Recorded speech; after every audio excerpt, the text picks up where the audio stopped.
Truck Talk Media. Hey guys, whether you're coming or going, UP Car Parts has you covered, or in this case, has you bumpered.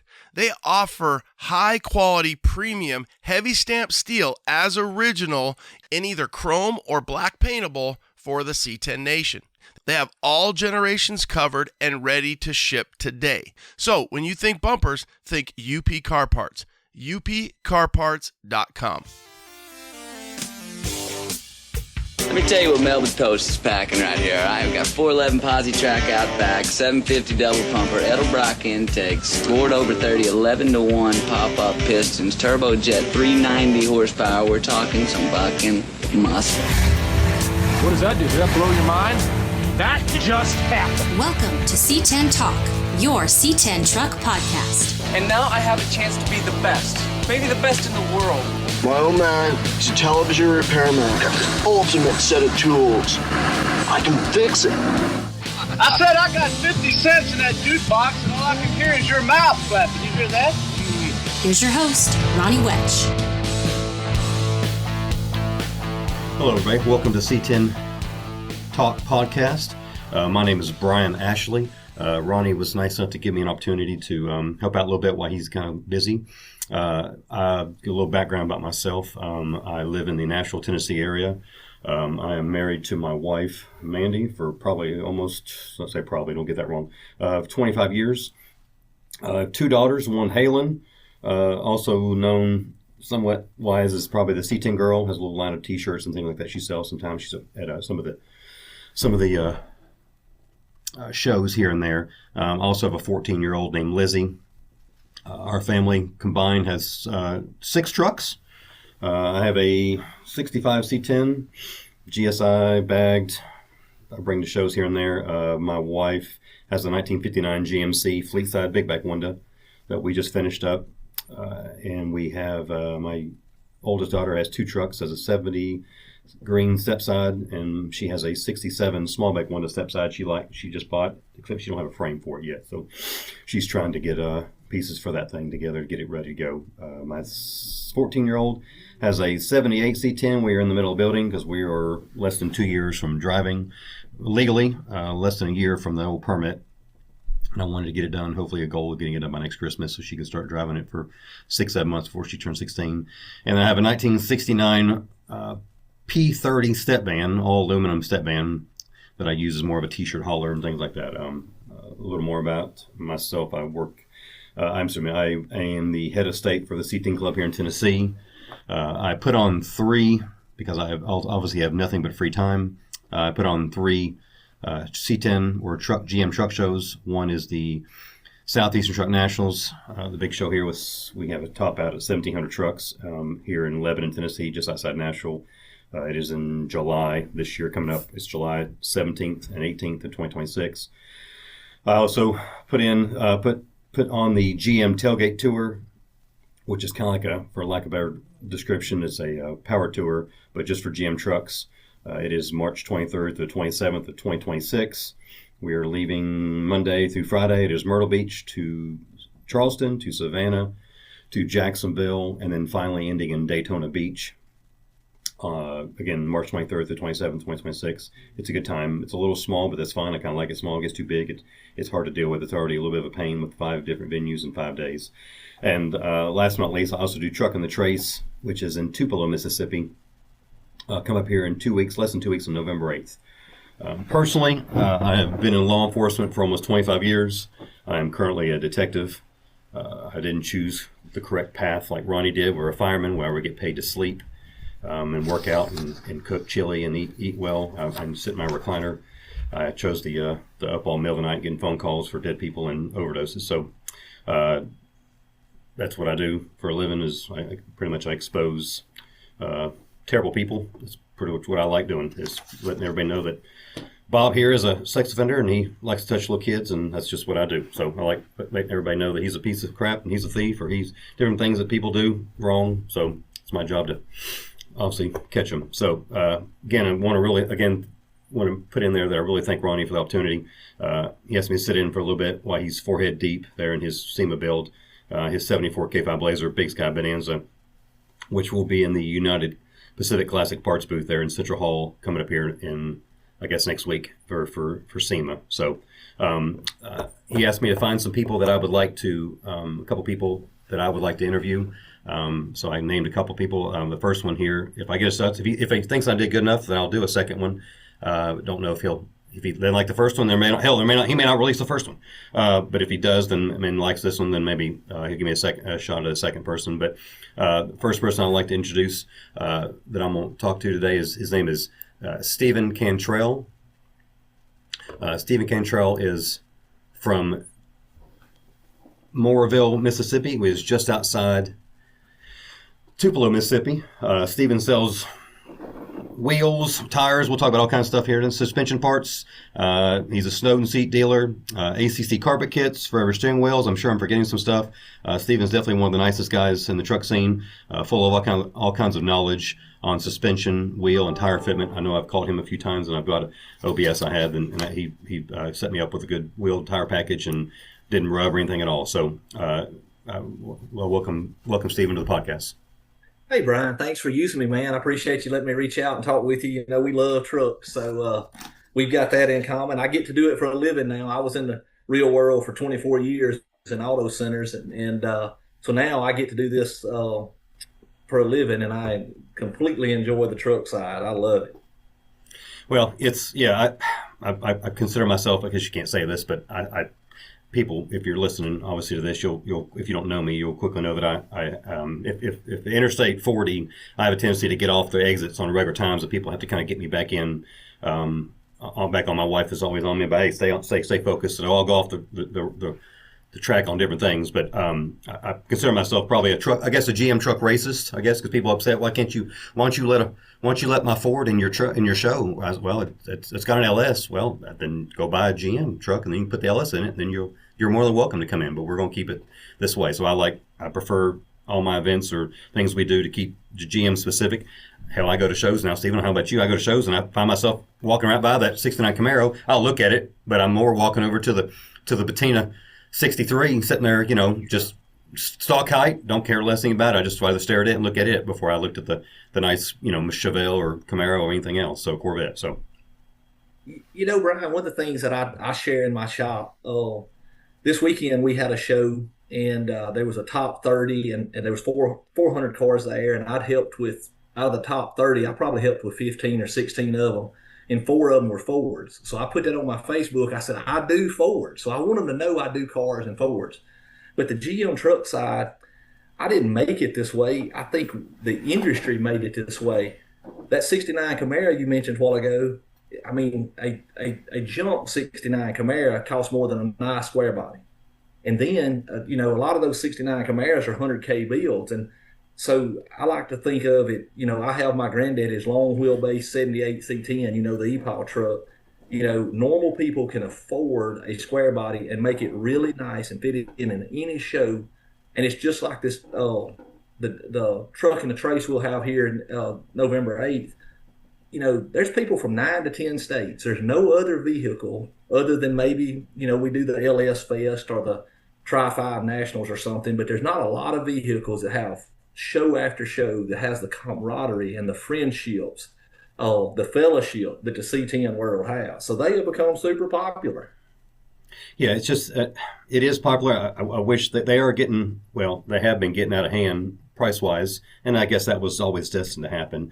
It's getting a little hard to not say find parts. It's getting harder to find good parts, NOS or anything original, but it's getting a little crazy. Of course, that's just an economy issue in general, but it's getting a little crazy to build something like it used to be. You can't. Of course, now we moved on to OBSs, and OBSs are getting a little out of hand. And I guess we'll move on to MBSs and 99s and up, and then those are getting a little. Shoot, you try to price a short bed, 2004 lately.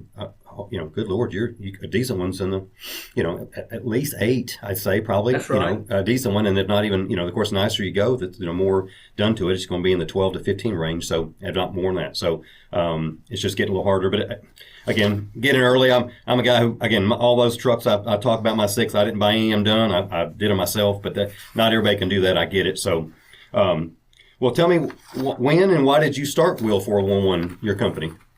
Well, Brian, My dad's been building hot rods since I was a kid. His whole life, he built his first car. I've got a bill of sale that when he was 15 years old, it was $50 for a 48 Chevrolet car, and it said built from scrap. And so my dad's been building my whole life. So we've always been around hot rods and building. He's built some six-figure national show winner.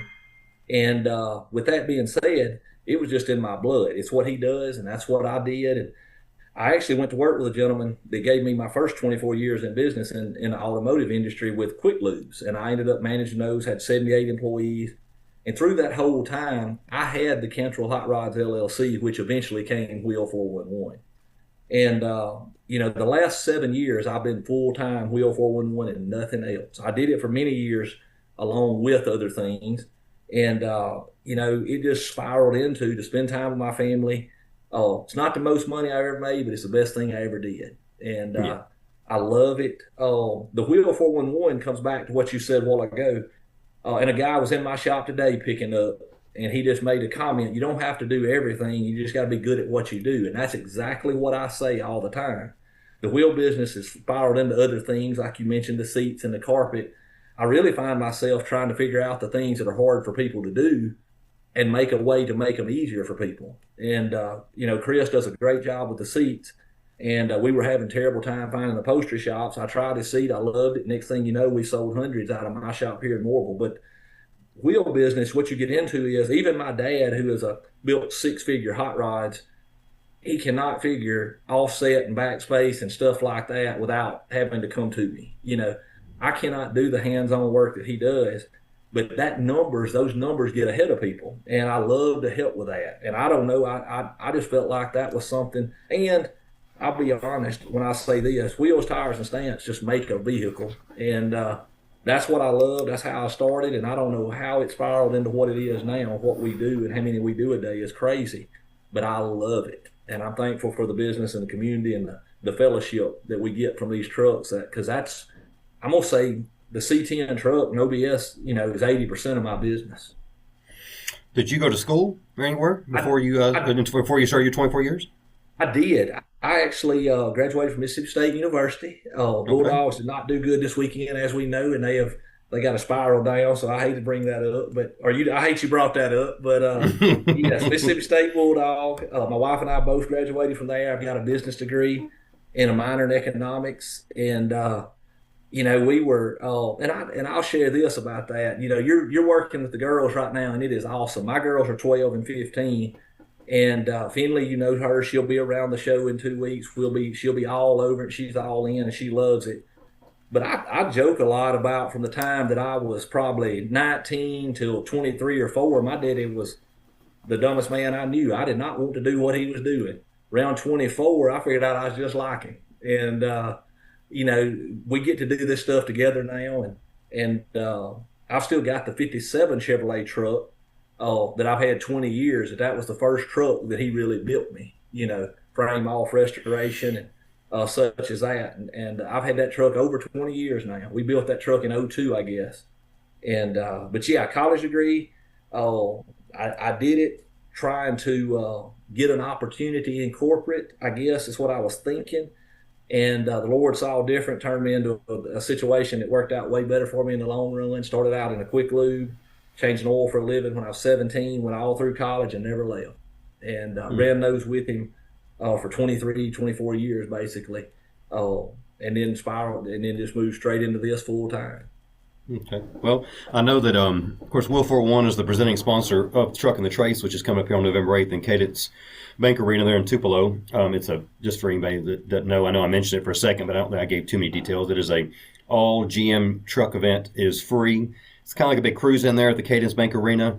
I'm not sure how many parking spots that side holds, but I'd say we're probably pushing over 500 trucks. I know last year we were right at 468, 469, something like that last year. So this year, the Lord gives us some good weather. Got a lot of good feedback this year so far about it. So I know that hopefully maybe we can get the 500 number. But Wheel 401 is the main sponsor of the event. Stephen has a lot of people show up from all over southeast here and has a very long loyal customer base there in the southeast, and he'll be set up there at the event there on November 8th.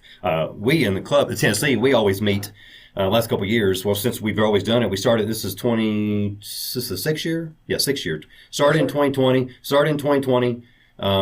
And did that fall. It's always been in October, November timeframe. We always meet at the Loveless Cafe there in the old famous breakfast spot there in Southwest Nashville, and we eat breakfast, and then we all get out and drive our trucks down the famous Natchez Trace Parkway, which is just no stop signs, you ain't got if you get off, you gotta get off, but there's no gas stations, there's no nothing. It's just a complete drive, 50 miles an hour is probably top speed. Some of the guys make fun of me for driving too fast. I look back, and I think last year we had right about 100 trucks after we met for breakfast, met for lunch. But we stopped there and eat breakfast there at Loveless, and we all come out. The Natchez Trace ends, for people who don't know, it ends right there at the Loveless from where it started, where the federal government, made the little end, the ramp ends right there in Southwest Nashville. So we always jump on the Trace and have a nice drive down. I feed them lunch. We stop, make a gas stop, make a bathroom stop, and then we eat lunch, and then we usually roll into Tupelo around 3 or 4 o'clock. Everybody kind of goes to hotels. I know you have an open house at your place that night from 4:30 to 6:30. But what I found about the Trace that I like the most, and I think of all the events we do, I know for SC10, it's July. It's kind of hot. My wife says I can't say this, but I don't care. I say it anyway. People always whine about the heat, like they didn't realize that July's hot, no matter where you are in the United States of America.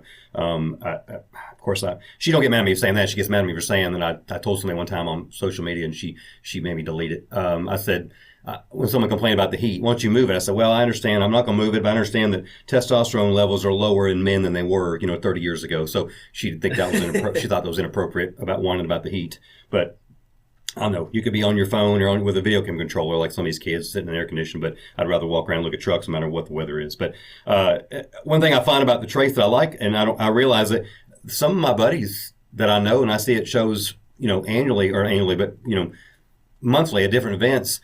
I don't know their wife very much at all, but their wife will show up at Trucking the Trace. I don't know what it is. I like that. It's a little cheesy, but I like to think that well, I won't name anybody's name because I don't want to throw them under the bus with their wife. But we'll just use Bob is my go-to generic name when I make fun of somebody or say something Bob, because there's a lot of Robs or Roberts or William. But Bob has built that truck or lowered it and worked on it, and I feel like going and sitting at a show is cool for Bob, but not good for his wife Mary. But when Bob drives the truck down the Trace and is enjoying, and almost, I think sometimes I feel like the wives enjoy seeing their husband take pride in actually using the vehicle. I know it sounds big because it's amazing. People go to a show, but hell, they won't drive the truck in the Trace because they don't want to leave their zip code. I don't get that, but that's fine. Hey, your truck, you do what you want to with it. But to me, I didn't build all my vehicles are either patina. Nothing's nice. Halen's truck's probably the nicest, and she's the one that rear-ended somebody last year. So we're trying to fix the front end on it. But nothing. All mine's, you can rub your bike up against it, and the girls bounce the basketball off of it. I prefer them not to, but I'm not worried about it if they walk by and scuff it. I'm just not that concerned about it. But I'd rather drive it and build it to have some fun with it and drive it than just put it on a trailer and take it somewhere. So again, nothing wrong with trailer queens. Just there'll be plenty of trailers that Truck in the Trace parked over there, and the guys will unload it and drive over the show. That's not a problem. I'm saying, but when it comes to driving the Trace, I always say that's a good time. I feel like a lot of wives take pride in their husbands, all the work he's put in the garage, and it seems like a moment of pride for the spouse there to ride on the truck her husband's built. So that's my logic. Maybe I'm wrong. Maybe that's not why the wives come. Maybe it's just because it is a beautiful drive down the Trace in that time of year with the leaves falling there in early November. But it may be something. I think it's something. I like to believe it's my theory, but maybe I'm wrong. So, hey, I think the show is a great family show. My girls love it. Of course, Jen will be there in our booth, but one thing, I can't do the Friday. We're filling orders. We're getting ready for the day. We'll have the open house that night, and I'll touch that again in a minute. But there's the one thing about it, Bryan and I are both on the same page on this. We are not the trophy chaser.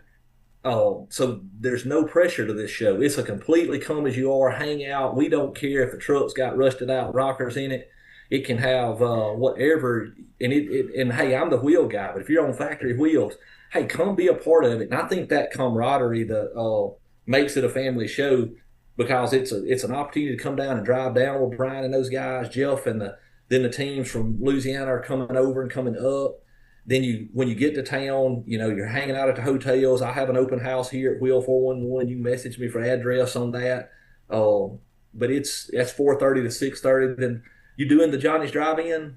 Yeah, we'll meet there. Yeah, Johnny's on Friday night. We'll meet on November 7th, Friday. We'll meet at Johnny's. And Johnny's was built when, in 1942, 41? It's somewhere there. Close to 100 years. The little family the other day, they did a giveaway, and they were talking about if they make it, just a few more years, it'll be 100. And it's kind of family run. But Bryan and them do a great job of tailgate there. When you drive by that place at 7 o'clock on Friday night, and there's 50 C10s all around, the tailgates are down, people sitting in the parking lot, that is so cool. So you bought a C10, and it either had AC at one time or it wasn't even an option. Well, Vintage Air has the solution for you. Their SureFit kits are designed to place the evaporator and hoses behind the dash for a factory clean look. The Vintage Air SureFit kits are the best value and the most completely engineered air conditioning system you can install in your C10. Damn, son, the choice is obvious. VintageAir.com. So you're thinking about converting your truck from a long bed to a short bed. Here's what you need. Brothers Trucks long bed to short bed conversion bracket. Includes laser-etched steel templates with all the holes clearly marked and steel inner C-channel braces. It also includes front-to-rear brake lines, shorter parking brake cables, hardware, and all the detailed instructions telling you what to do. You can also jump on Brothers' YouTube channel for a detailed, step-by-step video to make the process easier. Brothers Trucks has an easy solution for you, and they even offer bedside parts as well. BrothersTrucks.com. Sniper 2. Are you ready to switch out that old carb for a modern EFI system? Well, Holley has a solution for you. The all-new Sniper 2. This new system was redesigned from the ground up. Available in tumbled polished or black powder coat, and there's 3 available tuning interfaces. A classic 3.5 handheld, a 5-inch mountable, which includes a GPS speedo or a Bluetooth module so you can use your smartphone. Another big bonus is the Sniper 2 has a built-in transmission control module. So if you're looking to upgrade to a 4-speed overdrive 4L60, 4L80, you now can with ease. Holley.com to get started today. Holley.com. When you drive by that place at 7 o'clock on Friday night, and there's 50 C10s all around, the tailgates are down, people sitting in the parking lot, that is so cool. And then you got the hotels after that people are hanging out at. So, when Bryan came up with this idea, I commend him all the time. A lot of people think it's my show because I'm here on site. I'm like, look, I just sponsor it. We help pay for it. We love it. We support it. But this was Bryan's idea. He did a great job with it. And there's a lot to do at a completely free event, where last year we were 9 or 10 states represented, and that's huge, that people came from 9 and 10 states away from Mississippi to be here. And, so it's an event in itself that draws people, and it's fun, and you did a great job coming up with it. I'll just say that. Well, I kind of did it as a complete it's a good central area. There's nothing, not that there's nothing in Tupelo, but there's not a show other than the Woodside Cruise. There's not a truck event. There's plenty of things going on in Atlanta, as we know. There's plenty of things going on in Nashville. There's a show, obviously, and there's something going on in Pigeon Forge. And there's always something, obviously, cruising the coast. But I thought, well, Tupelo is kind of an area where there's not much going on. Of course, Craig has Van Alabama there outside Birmingham and Talladega. So I just thought, well, Tupelo kind of north is, there's a lot of West Tennessee guys and Southeast Arkansas and Missouri and northern Louisiana that can cut over, and it's somewhat of a good, decent central located area for people to not have to drive. I know I'm going to say this, and a lot of people are going to scoff at it. Under 5 hours. And not have to drive, too far to be. I mean, of course, I know some guys are going, my truck will make it 30 minutes. So, okay, I don't know what to tell you other than maybe build it a little better. But I'd probably upset somebody. But it's kind of it's a good central location. Tell me a little bit. Tell everybody a little bit about your open house there on that night before. Yeah, we just a lot of that. We wanted to throw something in to piggyback with you to give people from out of town. Now, the first year we had over 100 people here. Usually that's about what it averages, coming and going, and a lot of times the first year or two, we steadily had local guys, but guys that had bought from us, heard about us, may have a question outside of which I'll be in a booth all day on Saturday. We'll answer questions there, but it gives them a chance to come in and see what we're doing. We will have some hot rods there or here that night that may not be all GM, to be honest. We may have some stuff that's cars and stuff like that, and they can see what we've done, what we've built, some high-end cars. And usually I try to have a special truck or two that won't be able to make it at the show that day to give them something extra. But it's a free event. It's a come and go. We'll usually have some finger foods and stuff like that. And it's just, again, the same thing as we all do this for. I think Ronnie's famous for saying, what is it? The trucks are cool, but the people are cooler. And Yes. It gives us a chance to get to hang out, just to meet people and say hi and thank you for your business. And if they need to pick up something that night, we'll be glad to accommodate. But it's just all about the people, man. This C10 network is something that's special. I said that earlier, and I keep saying it. If you're into hot rods and don't have one, man, you don't know what you're missing. And we was just talking about the NBS is coming.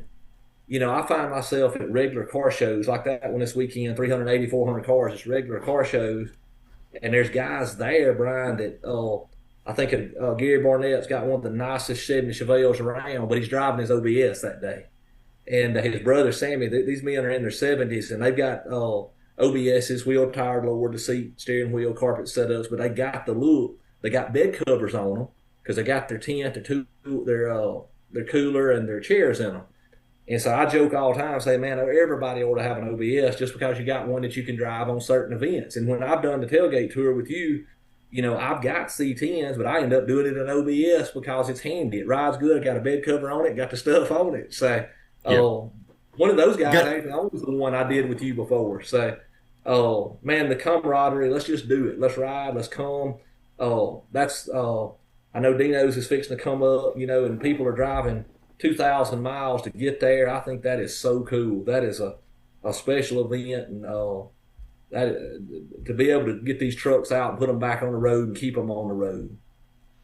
A buddy of mine sent me something the other day and asked if that'd make for a good T-shirt. I'm sure someone will steal it. But speaking of like Ronnie's, the trucks are cool, but the people are cooler. Someone's always trying to steal someone's stuff. But someone sent me a message. They said, I don't need a destination, just a full tank.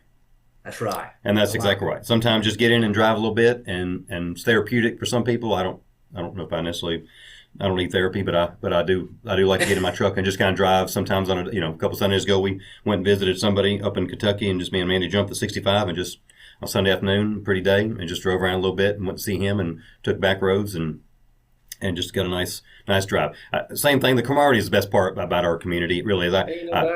I can't express how much I enjoy getting people together. I like the fact that I don't want to name anybody in particular because it'll offend them.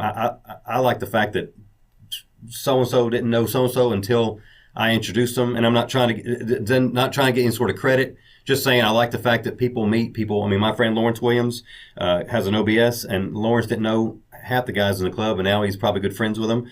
Talk every day, or talk on a regular basis, and it's a camaraderie. When you see him, everybody starts joking and ragging on each other. It's just something. I mean, I enjoy being. I like to have some sort of connection and know that I helped introduce them. Hell, I saw people. I think it may have been the summer. Two guys that I knew each other, but met each other through trucks, and see them, they're on vacation. Their family's on vacation together. That's right. So I mean, it's kind of cool to feel that you had some part of introducing them to each other, and then who knows, maybe they'll be friends forever. Maybe they got tired of each other on vacation and they'll never go on any vacation again with each other. I've been on vacation with people and I love them, but sometimes they go, 5 days with their kids. But I mean, I'm sure they're probably thinking 5 days with my kids, but 5 days with their kids is a bit much. But I like the fact that people have can know each other and meet through this. This is just another avenue how people, whether it be church, whether it be work, obviously this is just another avenue to get people together and with like-minded, hobbies and things like that. So that's the word, like-minded. People like to be around people that have the same hobbies. And, I got buddies this weekend, John Roach, Sammy Hill. These guys drove 3 hours to be at a local show in their C10 and OBS trucks just because they want to be with the group, and so people are coming up and being a part of it. And that's why I keep going back to it. It is great to have the 69 Camaro we mentioned. I've got the Nova, we got old cars, but to be honest, the friendships are built around these C10s and guys like you putting on these shows. You mentioned Craig and Battling Bamlin. These big shows allow us to meet people, and I appreciate the opportunity. I'm honored to get to help these people with their wheels and tires, their seats, their carpet, steering wheels, lowering kits, wheel kits, whatever it is. And when they walk up and shake my hand at a car show and say, "Man, I'm so and so," and sometimes I don't remember everybody's name, but Brian, my wife will tell you, I can remember the truck, what drop, what wheel, tire size it is. Like I can remember those pictures, and I pulled up, I said, "You've got the green one," stuff like that. But I may not can remember everybody's name, but I know those trucks, and I'm not that way with everything. It just I'm honored to get to be a part of a community that's like that because I make a living because people refer me every day. We cannot advertise the way word of mouth in these groups and stuff do us, and that's how your show has grown. I think, how many did you have your first year at your July show? Would you tell me it was under 100 or just over 100? Yeah, it was right at 100. But back then in 2010, when I started, I kind of make the joke. I think me and I don't want to speak out of turn. Dino started his in November 2010, the first year of the Get Down, and then I started July of 2010 here at the old small park in Wiles, Tennessee, just north of Nashville. We had 100, but back then, Stephen, it was all trucks. I didn't want to I just preferred GM, and how it happened, I just did GM trucks. I did every truck. So it was a Nissan, there's a Dodge, and we had 100, and I thought I was the best thing. Of course, 2010, social media is probably just kind of starting to kick off, and I thought, man, this is awesome. Right. And then we went down to like 85 the next year, and then went down to like 65 and 12. I thought, well, maybe I'm doing something wrong. And in 13, I got promoted at work, and I didn't think I could do it, so I didn't do it in 13. But I did. The best thing I did was I didn't do the show in 13, but I did. I flew out to Brothers, and Brothers didn't exist anymore. The show doesn't exist anymore. I don't think. Well, the show don't think the show does, and I know the company doesn't. But it was an all GM truck show, and man, back then they were the creme de la creme, man. That 400 and something trucks. Brothers, I flew out there in late June, went to it. John Oro picked me up from the airport. I'd met John a year before in 12. He just let me be a part of starting the C10 club here in Tennessee, and he picked me up in the airport, and we went out to the next day, went to Brothers, and I was like, man, 400 and something trucks. This is awesome. All GM, biggest GM truck show in the country at 400, and it was like, man, back then it was like, this is awesome. I was like, I got home, told Mandy, I said, we're going to go all GM, and man, I went all GM, and I remember people, I'm a grudge holder, so Stephen, I'm probably that's one of my bad personality traits is I don't forget. I'm a good guy. I'm a loyal dog, but if you burn me, I got no use for you. But one of my buddies said, "You're going to kill it. You're going to kill it. Just leave it alone. Make it all trucks." I go, no, I know what I'm doing. And we went from 85 and 14 the next year to 125, 220. Now we're I think 16. I think it was 1638 or 1640. So it's right there. Exactly how many people registered. So. It is hard to believe, and I know anybody listening to this, like, if you're a GM guy, you get it, but it's hard to believe we can sell out a show that's 1,500 cars, all GM trucks, or 15, or plus. And the Blue Suede Cruise, we have it at the same location as Tupelo, and it's 11 to 1,200 all makes and models, at least 25 years or older. But it's fun to hear people say, man, y'all do just as many trucks as the Blue Suede Cruise. They don't realize that we have a parking places, you and I. Our spot is we can have up to 1,200 in that facility before we even have to go to the other side. So as you continue to grow it, we see what the Lord does this year. There's no telling what we'll be this year, but we can grow that. But we don't make them stack every parking place and be tight. You can have your groups together and stuff like that. It makes ours look like it's 1,000 truck show in a parking lot that it'll look full with only 500. So it's worth the drive. And that makes it cool. I tell you one of the things, though, that in my day-to-day that is super special, and it just happens with GM trucks more than it happens with any other make and model, is the call. And I think you'll know what I'm going to say when I say this, but my granddaddy had one. My dad had one. The brother or uncle that passed away, this was his truck. That's what's made these trucks so popular. It's not me and you just promoting GM trucks. We didn't really do it. We're just getting to be a part of it. But these trucks, man, there was so many of them built, especially the square body from 73 to 87. And it seems like everybody had one. And like me, I've still got the exact 78 that my granddaddy bought when I was 2 months old. And it's a long wheelbase. I'm thankful I didn't cut it. I was going to cut it, but I cut that 52 GMC instead. And so I didn't cut the long wheelbase, and now I get to be a part of the long bed mafia instead of cutting it down and getting in trouble for doing that. But I know a guy. If you want to cut down, I know a guy. Just saying. If you want to get it cut down, I know a guy. Man, I know Richard. I know Richard Waller, and well, Miss Monica, she'd hurt you. But if you cut it down, I would. I got a guy. I'll get the guy. They was letting you borrow a truck at Cruising the Coast. I know. No, I'm not. Listen. No, I like long beds. I'm not saying I would. I'm just saying. But if you want to cut yours down, I know a guy. So and the Wallers have been here, man. They've been to our open house 2 or 3 times. They're great guys. That long bed mafia. But it's the people that have had them that was family trucks and getting them back out on the road and wanting to drive them, and that is such a cool call. And I get that almost every day. That somebody wants to put a family truck back on the road. So glad to get to do that and to get to see people keep them. And I did have one funny last week.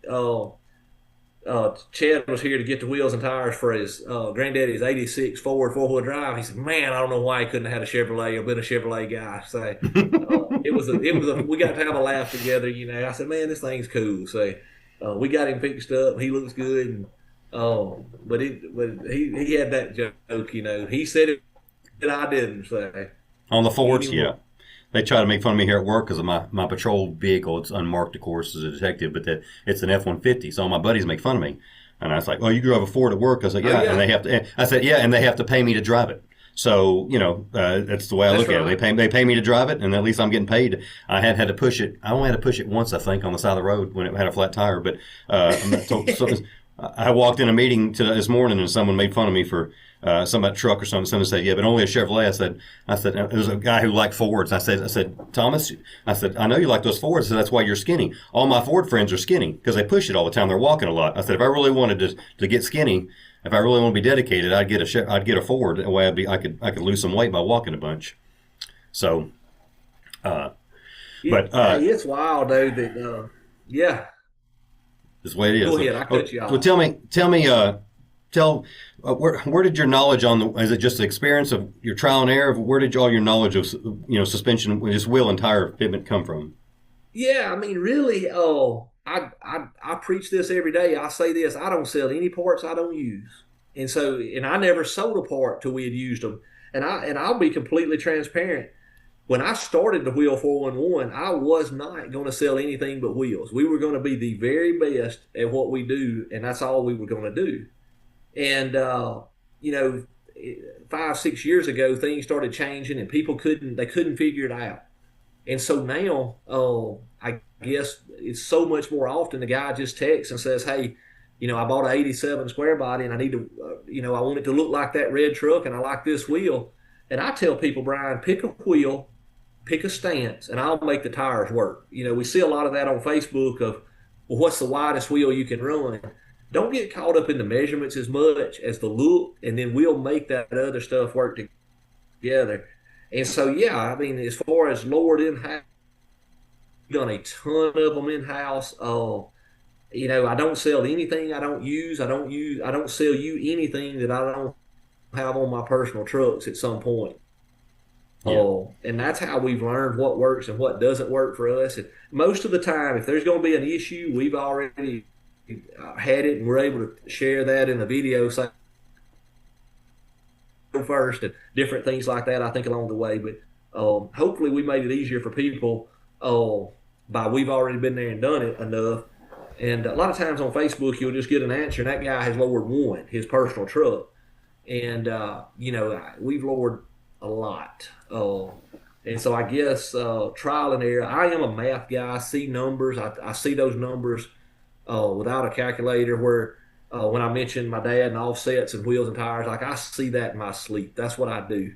So I love it. Now, I tell folks this every day. I do not claim to know it all. Hey, you call me with a 64 Ford Galaxy, it's a total different conversation than a square body or OBS or 67 to 72 or 60 to 66. Or I did build I did have several of those 47 to 52s. The trucks, the GM trucks. I had that little silver 52 GMC for years. I loved that truck. We built it. I did shorten it from a long bed to a short bed, took extra 3 inches out, put it on AccuAir air ride. Man, I loved that truck. But I drove it 7 years, and one day a customer, he had actually tried to buy it for 3 months, and on the third month, I finally said, go get my money.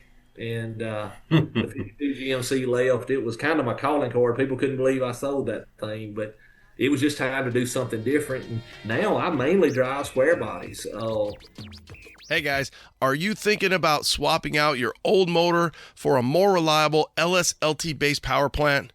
Behind each PSI harness, you get over 10 years of experience in the business, online tech support, phone support, and harnesses made in the U.S.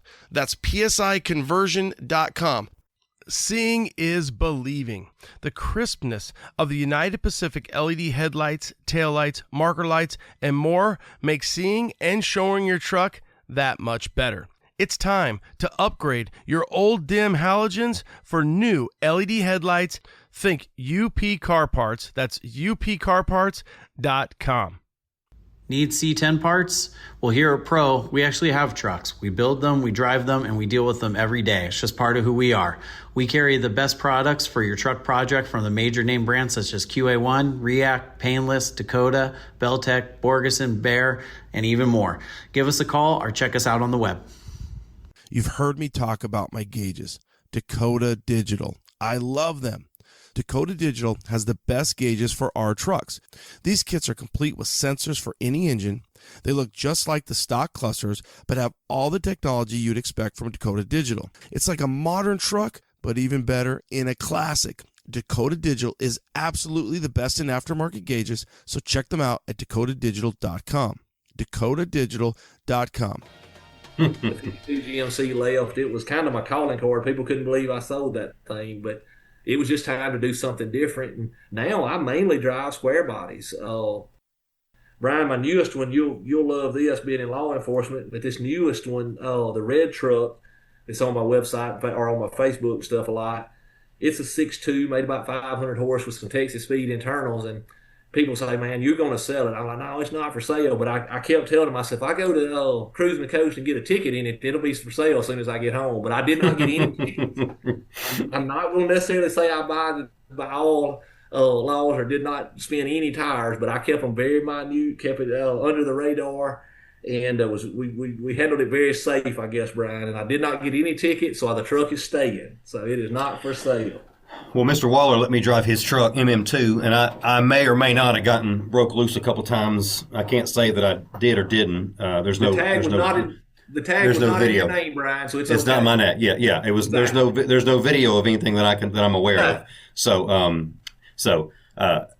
you're better about the offset stuff. I gotta be honest with you. That is confusing as can be to me, but I know I'm glad there are people like you that can make sense of it. I mean, I got on my 65, I'm about to lose it because I have my fronts is just Z'd, my frame is Z'd on the 65, but my rear it's a GSI back half. So my truck was a long bed and I cut it down. It's hard to tell. They did a good job blending it in, and it's patina and everything. It's just, but my front rubs. And of course, to be fair, I'm running transits. And that's half the problem is those things are 22 by 9. Are they 22 by 8? Probably okay. But I got one more thing. I'm rubbing a little bit on my slosh tubs on the inside. I guess it'd be the outside of the slosh tub right there on the 65 or 60, 66. But I got one more thing. I got some Willwood I bought after the show this year, and I got a set of CPP modular, and I think they bring it in about 3/4 of an inch. And I'm hoping that'll solve my little bit of rubbing. I can't quite drive it as low in the front as I want to, and I didn't spend, all that money not to be able to drive it low. So I'm gonna give it one more shot before I say, okay, we're gonna change wheels. I called somebody a couple of days ago and asked about some wheels, and he gave me the price, and I kind of I threw up my mouth. That scene in Dumb and Dumber where he's about to throw up and I start crying.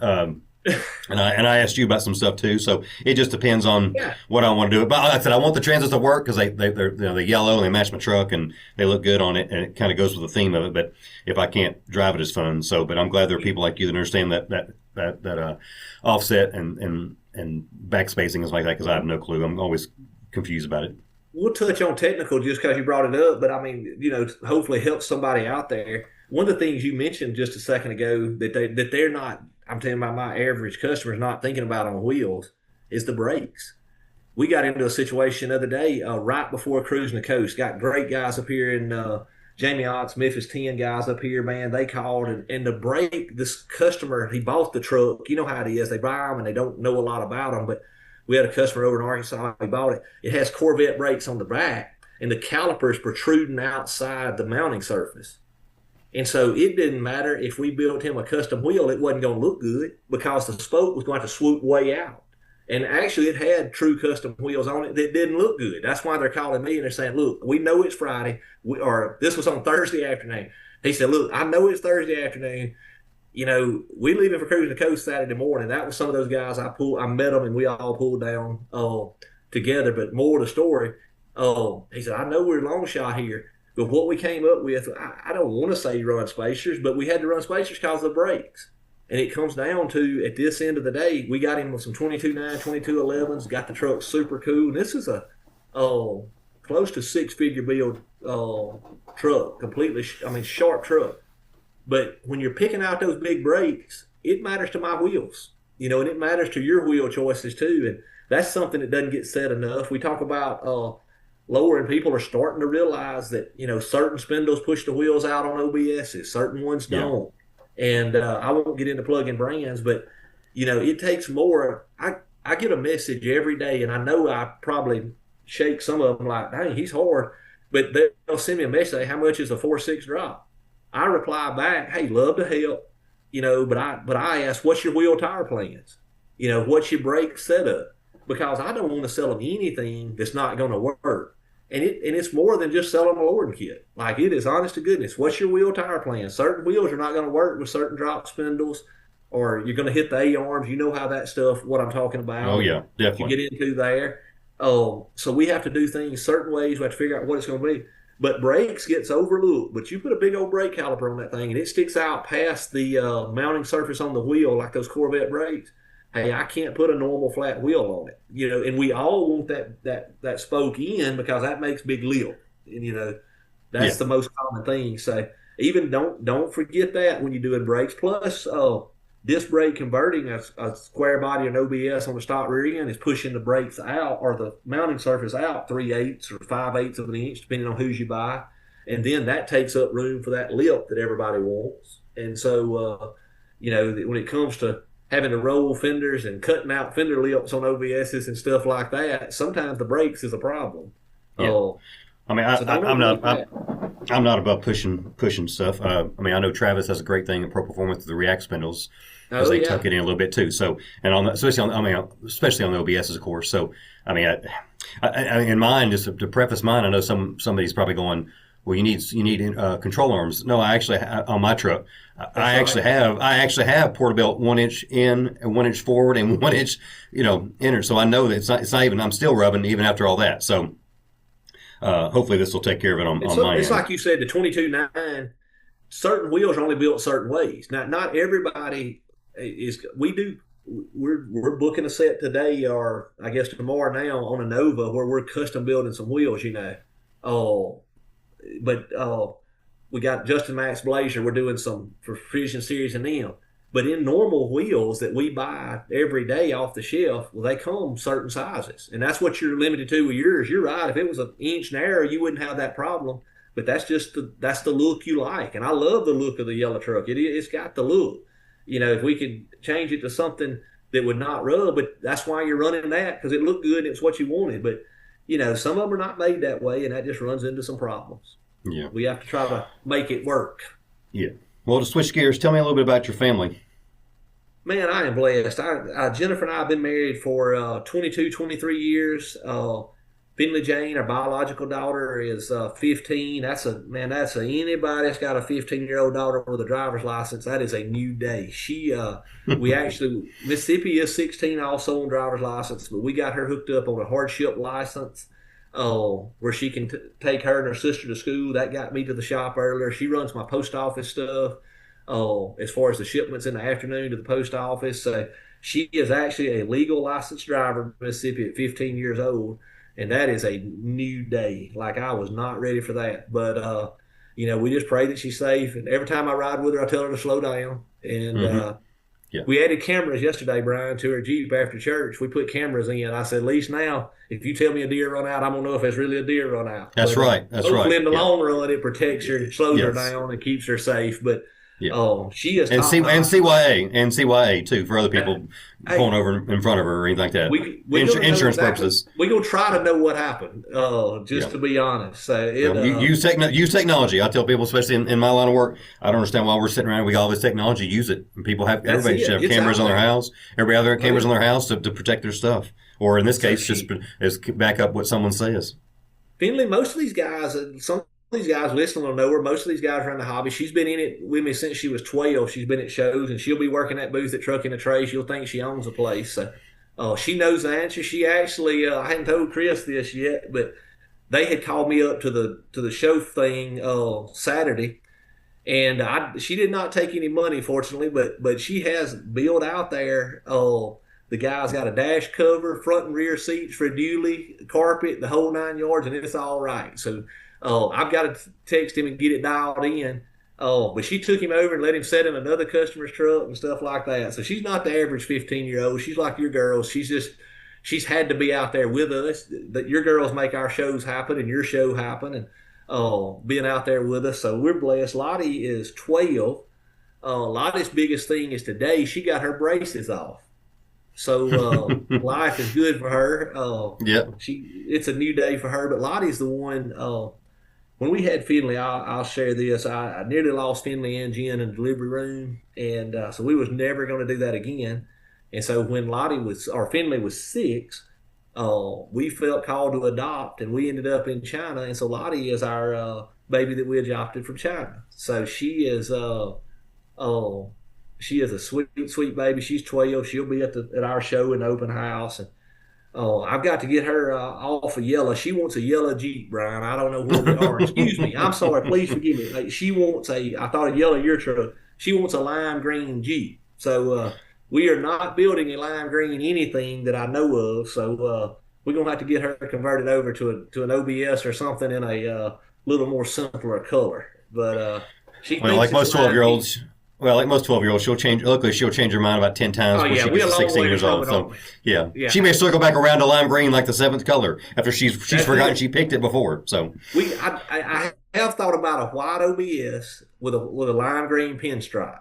Yeah, that's about as lime green as you're going to get. We'll get a little something back from our day, from mine and your day, when we wanted an OBS with graphics, 25 years ago. We'll put her a lime green pinstripe, make it super cool. But, we'll see what she comes into. But Jen, she works from home also, so she's here. She helps us in the office and works on a computer over here. So she helps with Progressive Insurance also, does some subrogation claims for them. And but we just do our thing. We joke all the time. Our kids don't know what the real world are. Ours do. I know you homeschool. Ours go to public school, but it's 3 miles from the house. And Jen and I both are either here in the office or at the shop or on this location all the time.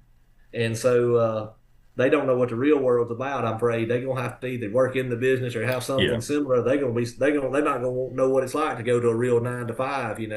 Yeah, no, I get it. I mean, of course you said it. My girls are homeschooled, but they're not and they're a little bit like me, so they're not low on personality, that's for sure. Halen's 20 and she's an airplane mechanic, has her A&P license, works down at B&A Nashville Airport. She's so far ahead of the game. I don't listen. I won't let her listen to this because I don't want to let her know I'm bragging on her because it would make her head big. But yeah, she's so far ahead that it's not even funny. Her thing now is this is why I'm trying to get her out of the house so that I can rent her room as an Airbnb so I can make some money off of it. Try to get her married. But she can't find nobody. Go ahead. Let me say this on what you just said. Why is she an airplane mechanic today? You had her in that shop. She built that truck. I'm just saying, like you mentioned me having a college degree earlier. My degree really, all it got me was an opportunity. But this day and time, these guys turning wrenches, there is so much money to be made as making a living in our industry. There's so much opportunity. Halen's going to have a wonderful career. Like she's going to have a wonderful career. And I just say this, that never happened That's never going to happen if you hadn't been in that garage turning wrenches with her when she was 8, 9, 10, 12 years old, that made her hungry for it. And look at what she's doing now. Exceeded your expectation and mom's expectations. And, but stayed in the same industry that you and I love, So there is, man, these kids today, there is so much opportunity to come behind us in this industry and make great money, a great living, a great career. The next 10 to 20 years is just wide slap open in our industry. Well, assuming they got a work ethic, that's another issue. With it's 100%. I could go down that road. I could go down that road. We'd be here rest of the night talking about that. It's you got to get after it. Like, it is hard work, but there is so much opportunity if people's willing to do it. Yeah, at this point, I think if you just show up on time and show up every day and on time, you'll keep your job. That's a fact. And especially in my line of work, it's not that there's some of these kids are, of course, I've been doing it 25 years now we got people we're hiring that are, of course, have been for the last several years, but hiring people that weren't even born when I started, which makes me feel super old. But they just, it's not they don't have work ethic. They just don't have I don't know. It's a in my line of work, not to talk about because I got better things to do. I keep my work separate from, I don't hang out with cops. I love my job. Love it. When I leave this place, I try not to think about it too much. I don't mind helping somebody with something. But I have hobbies. I have family. I like talking about my trucks. We ain't talking cop crap at the show. But it's there's definitely a alpha male. Let's just face it. Law enforcement, military. Probably firemen to a certain extent. Or it's an alpha male world, so to speak, when it comes to men. Not that women can't do the job. Just saying when it comes to men, and it is definitely a harder to find. There's some guys where I see some of these new kids. I go, if I was a woman and I was getting beat by my husband, I would not. That's not the boy that I want showing up. I need give me the guy that's been on about 10, 15 years. Give me that big salty guy there. I want him to come to my house and save me. I don't want that little kid that looks a little nervous and looks like he's again raised on a different generation, raised on phones but they're good. I'm not the technology guy here at the sheriff's office, but I am the guy. If you need something found, you need a stolen car, a tractor, lawnmower, you need someone found, I'm the guy who finds them. That's just I'm not very good at the computer stuff and the phones and download cell phones like that. But if you need someone found, they go, hey Brian, can you find Bill? That's right. Okay. I'm sure, right. and it don't take me long to find him. But I'm good at that. But these kids are good at something. They are good at that stuff like that because of technology. So at least they got that going for them. And Halen's case, she's just now you say that about raising her in the garage, and yes, she did. But now she don't come out there at all with me. So now she tells Lizzie, it's your turn.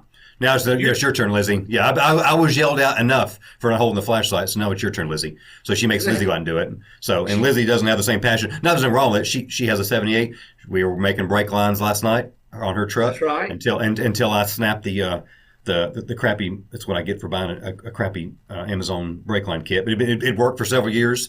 I don't make very many of them, but we were doing it at the Vice last night and making them. And then I had to move it. I put the long quarter inch line. She's got her 78, so I did the long line all the way down the frame rail and to the left towards the front cross member there by the proportion valve. But I had to make that bend to go back up to the rear brake hose, and I said we can't put it back on the vise now. We've already got it on the frame rails and then behind the cross members and stuff like that. So we get that little piece and stuck it up in there, and I grabbed that pair of pliers to crank it down so it wouldn't budge. When she started doing that double flare, and it snapped, and you see me. I dropped the thing and did about a 30-second walk around the shop, taking deep breaths, woosa. And that's right. I said, look at this. Look at the time. It's time to go inside. Let's go. I said, let's go inside. Seems like a good time to stop here. So I was going to order one. I think it's going to be at the house when I get home. Maybe I'll finish that one side. Lizzie Lizzie like me. She doesn't have a lot of patience. So, and I break tools and break things on a regular basis. And I can see she's going to be the same as me. So, tell me about some. I know you don't own. I know you own a bunch of trucks when you're selling some here and there. What kind of trucks do you currently own? So right now, I guess my favorite, that 87 GMC, because I'm running that 6.2 and got the horsepower, and man, it is super cool. It's It's a red fleet side 87. We lowered it with our 4.5, 6.5 set of staggered wheels on it. Snowden seats, our normal interior, same old gig, but that little 6.2 is fun. We're doing a lot more four-wheel drive. So I've got the 78 four-wheel drive K10 right now. That is on a set of those Scottsdale 17x9s, 35s, and then I've got the big blue. We call it the big blue monster truck. It is a cheap truck. Got rusted out. It's all one color, fortunately, but it's got rusted cab corners and rockers. But it's got a set of 38s on it, Brian. I look forward. We get like 1 day of snow here every year, but I am looking for that 1 day of snow this year. It's cool. It's a 4-speed. That'll get us back on this generation again. It's theft deterrent because it's a 4-speed manual transmission. 350 trucks. Yeah. Hard to sell. Nobody can drive them. It's nobody can drive it. Yeah. Guys mine and your age or older is the only ones that can drive them. Seems like, but it's a big monster truck. It's a long wheelbase. Waller, the family still keeps me in a long bed mafia with it. And my old truck is that 57 Chevrolet truck, a little Apache truck. Did a 5.3 swap on it. Had it 20 years. That's the one. We built it around 02, 03, 04. 2012, Dad and I tore it back down, repainted again, freshened it up, neatened it up, took it kind of next level. Around 2018, I was driving on a Sunday after church and pulled out in front of a car. We was right up there in town in Tupelo, and I was going to take off fast. And Brian, I kicked this thing down, and the throttle hung. And I had enough time to look down and make sure the throttle wasn't a pedal on the floor, and it wasn't. And basically, when the 4-barrel kicked in on that carburetor, it didn't let off. And Jen was in front of me in her daily vehicle, and I had to stop it to keep it from running over. And so I killed the truck in the street. There was curbs, big curves on the side. Of course, I couldn't curb a new wheel, and so I didn't get it out of the street. I tried to crank it again, Brian. When I fired it up, it was still revved up. I pushed it down in drive, let it spin the back tires, and I pulled up to the gas station past us to get it off the road and figured out what it was. I thought I got out unscathed. I thought, man, it's going to be okay, no problem. But by the time I got 20 minutes home, Brian, the transmission was slipping. It was terrible.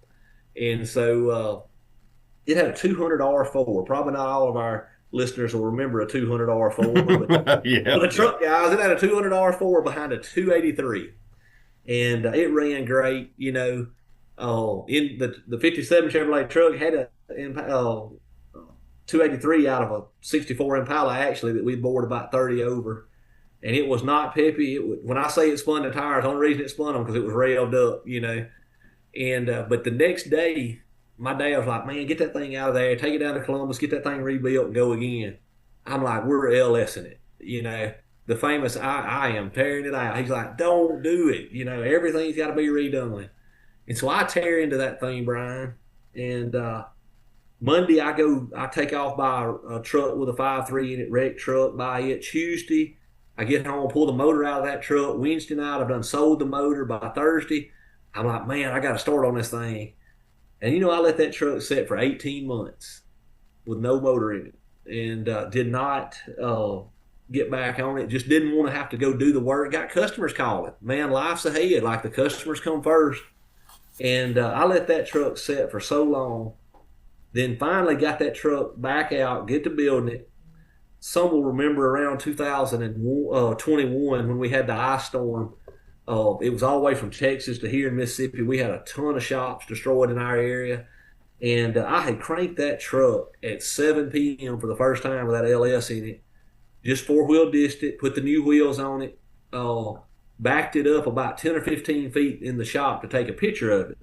Well, it was 7 o'clock at night. I didn't have my phone with me. I had actually been home for a minute and got some supper and then came back and was working on it.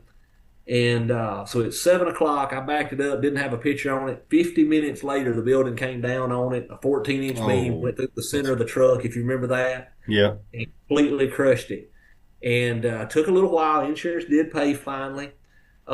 Just a reminder then, we were in COVID. So, I had it insured for about half what it cost me to build it back, So I screwed that up, Yeah. And 6 months later, got it built back. And now it's a favorite. It's LS. It's a simple 5.3 takeout. A guy texted today and asked about that truck and asked, do I chem them? Do I do all this? The red truck is, but I didn't chem that truck, Brian. You know, we lose so much vacuum and stuff.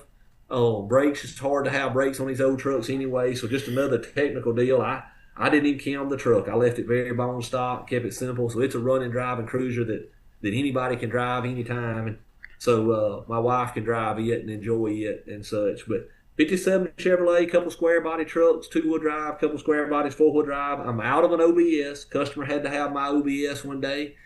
He said, dude, I got to have it. And so I sold it and left. So I'm looking for another OBS. I like that. I like to have a really clean regular cab. Like to have a two-tone. And we'll slap what we call the wheel 411 treatment on it, wheel tire lower than inside, and make it cool. But I don't guess I'll have one for next weekend. It'll be all square bodies next weekend, I guess. You were saying about the 57. We got Mandy a 59 GMC I bought. Oh, yeah. Probably after the 22 SC10, me and Lawrence went up to, I guess it was Eastern Illinois, right there, just around Lafayette, Indiana, just on the side of it. We went up and picked it up. GMC fleet size, short bed fleet size, big back window. Hard to find. I hadn't seen too many of them at all. And we just finished it here about 2-3 weeks ago. We're going to take it on the trace, but I make fun of Mandy. She won't like this when I make fun of her. But I put the LS in it, 406, nothing special. Did put a Holley mid-mount on it and LS1 intake. So it looks, cool when you pop the hood. Of course, it's got a no limit coilover front and rear of their ride. I'm going blank on the name of the system. So I mean, it rides great. She don't like big wheels. So it's got 15s on it, 15 Steelies with the original or 6061 caps on it because they're blue and the truck's blue. Halen 14'd it. It's hard to tell. I know body guys will go, I could tell it's fake, but most people know it's fake. So if you walk up and look at it, I told Halen, you ought to be doing this, not say for a living, but you ought to be doing this on the side because it looks really good. It looks really good if somebody wants a Fotina job. It may not be along the lines of Jerome at Street Machinery, but it looks pretty good for what it is. And I've been driving it back and forth to a side job down to Nashville, which is about 30 miles. And I'm going to take it again tomorrow night to go work down there. Just get some, I think she's got 225 miles on it. So we're trying to get some mileage on it before we take it to Tupelo. But I make fun of her because not only does she do the 15s and I want her to go, big wheel, she wanted it single exhaust because she didn't want any noise. So I was like, if I'd have known we were going to do all this, I'd have put a damn 250 in it and made it go sound like it sounds like it don't even sound like, it doesn't even sound like it's got a V8 in it. Is that, so it's crank it up. And we were at a meet a couple weeks ago, club meet, and I cranked it and someone goes, you can't tell things running. I said, I know, it's almost embarrassing. And one of the buddies mentioned, I forgot I got some, when he mentioned, I went, man, I should have done that. He goes, you should have put some cutouts on it so when you drive it, you can tell it's actually got something in it, and then when she drives it, she can turn it back. I was like, man, you're right, I should have done that. So I may have to take it back to the exhaust shop and run some duals on it. When I drive it, I can sound. I mean, it don't have to be loud. I just turned 50 on Friday, so I don't necessarily need to be loud, but I don't want it to sound like a 1963 250 inline six is barely hear anything going on the road at all. So, but. We did it on ours, Brian. Does yours, I don't know if that model, on the left side, did it have the 3 knobs? It would be like the headlight, the wipers, and the choke. Well, she's only got one knob. So, there's the 2 other ones have the original on the dash, the original plugs. Yeah, so it's just got the headlights there. So, because there's no choke or anything. I was the same as you. I didn't want it to be loud, but I wanted to hear it when I needed to. So I did the electric cutouts. I still got the knob for the headlights. The second knob is the wipers. The third knob was the choke. So we made it a toggle. It looks just like normal, but it toggles and it opens those electric cutouts. I told Jen, she drove it over to the Blue Suede Cruise that year, the first year when I finished it. I said, look, it's an automatic. I said, put it down in number 1, ride the brake, 1 foot on the brake, 1 foot on the gas, and come in and sound like you got something. So those electric cutouts to make it sound like it's got something besides a stock 5.3, Yeah, I'm going to have to do that. It sounded pretty good. I may have to do that. So, but we're going to take it on the trace, and barring any kind of issues, I asked Halen to do a couple things to it this weekend when I got busy doing something else. So I said I need you to do a couple things for me while I'm off or while I can't get to it Saturday. So, I'm going to ask you a question because I know you deal a lot with our mutual friend Chris Snowden. How many seats you think you sell a month for Chris? Or Chris, seven seats you sell? I'm gonna tell you, it's the best Averaging. Best thing since sliced bread that happened to me. The people, I tell people this, and I'm gonna answer your question after I say this. The seats look good. That's why people think they want them. They buy them because they sit good. I think I sell so many because of I have trucks for people to sit in. So they're coming in my shop to pick up, a $2, $3, $4, $5,000 set of wheels, tires, or whatever else, and then they're sitting in them and seeing the need for them. Plus, at car shows like ours, I'll have signs on my truck so feel free to sit in it. But I truthfully, we don't have the exact number as of today. But I was at 588 before cruising the coast. I don't think he's ever had another man sell over 100. And I'm not shipping or drop shipping these. Every seat I've sold has been picked up at my shop, and that's just to keep me from doing too many, I guess. But I average about 15 a month that we help with. So we've sold a little over 600 seats as of right now, and it's a great product for us. I'm not saying that there's not some others out there, but truthfully, be careful with these scammers. I'd say anybody listening to us now, you see these deals on there. I saw one just before we got on here, as you'd called me, and I was still on Facebook waiting on the online to come on. And it's a picture of dang Chris's bucket seats on a guy's post. And so you be careful who you're buying from. These scammers are rampant. It's if you see a deal, it's a deal for a reason. It probably ain't even a true deal. Yeah. Well, when I'm president, Stephen, I'm gonna run on two things that I think we can all agree on in this country. We won't get political or anything, but two things. I'm gonna run on two time zones. Okay. Pacific on the other side of the Mississippi, Eastern on the other side of the Mississippi. Two time zones. Get rid of daylight savings time. I'm sorry, three things, and that's the one I'm gonna get. And then death penalty for all scammers and telemarketers. That's going to be the one that's going to get everybody. That's going to get everybody right there. If these damn cats would get a real job and work as hard as they do trying to steal somebody's money, they can make more money than you and I. But they will not do it. They're sitting out here trying to scam it. But yeah, I'm glad you brought up Chris. The seats do a great job for us. One thing that I think helps us too. We've got that ACC carpet. People not wanting to put a brand new seat over dirty carpet, so we have that. The Forever Sharp steering wheels. People ask how do they sit lower? You and I? Hey, I don't claim they sit lower, but you and I both know that they sit back and down, give us that contour. Then we put that little smaller steering wheel on it. It puts grown men like you and I a little more room in the truck, and gives us a little more comfort.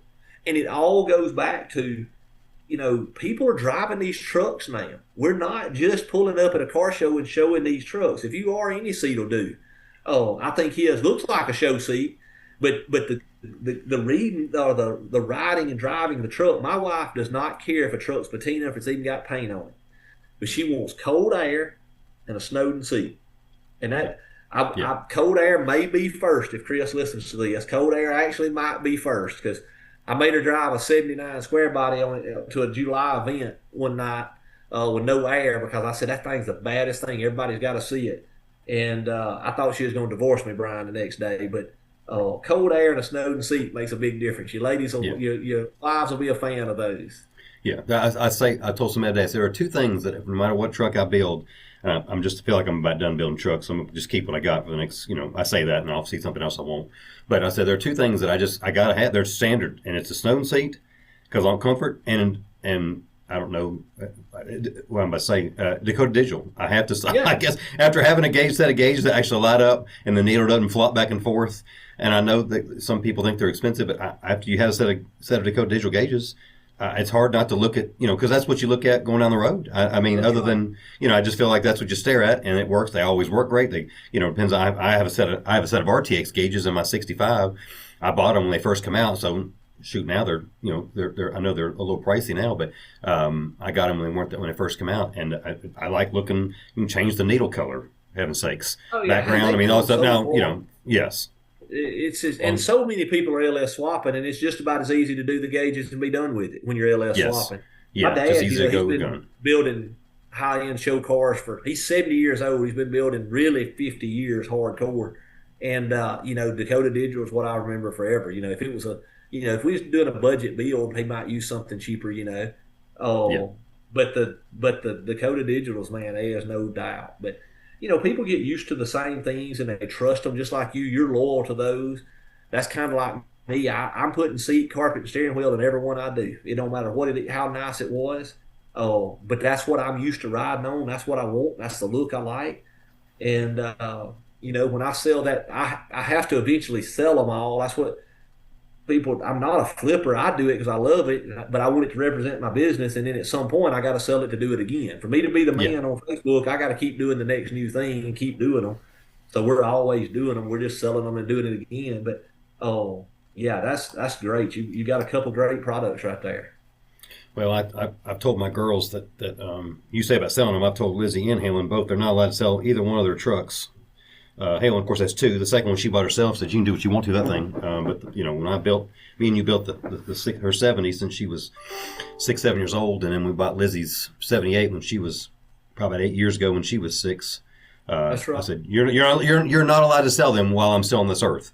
That's right. When I'm dead, I don't care what you do with them. I'll be gone. I don't care what you want to do. If you have the heart to do it, go for it. We both know they're not going down in value. No, that's exactly. It's just as good as money in the bank. So they're not going down in value. And I tell folks, Brian, that brings up a good point. Guys with me this weekend, and he's got a truck that was bought pre-COVID, so we know what kind of money he paid for that versus what he's getting offered for it now. And I had to say, I say this a lot to those guys. If you get out, yes, you fix to make some money on it, but it's hard to get right back in the game because to have a truck at your level costs what you just sold it for. It's like buying it's like buying a house. You can't. I could sell my house, but then I can't find nothing else right now in this market. I can't replace it. Yeah. Trucks are just not the same as what we paid 2019 and before. Much less 15 years ago when every OBS was $4,500. I've got it. You mentioned trucks. I didn't mention this one, but I do have I've actually got an '89 Z71. I actually bought Craig Riley's truck. He had it in his man cave, and it's a '89 Z71 extended cab 4-wheel drive.